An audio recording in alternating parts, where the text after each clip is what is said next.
Hi guys, welcome to my YouTube channel. In today's video, I will explain the setup, Xfinity Comcast xFi Pods Wi-Fi extenders. Watch the complete video and stay connected with our channel for more informative videos.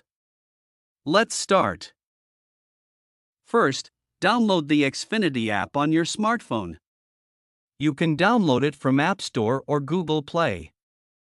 To install or activate the xFi Pods, the Xfinity app is the easiest way. Before set up your xFi Pods, you need to turn on the Bluetooth on your smartphone. Now, restart your modem. Then open the Xfinity app and tap the account icon. The account icon is available on the top left side corner. On the Devices section, you will see the Activate xFi Pods option. Tap on this option and then it will jump into the setup page. In the setup page, you need to follow the app instruction to install or activate the xFi Pods. The app will guide you to complete the setup process.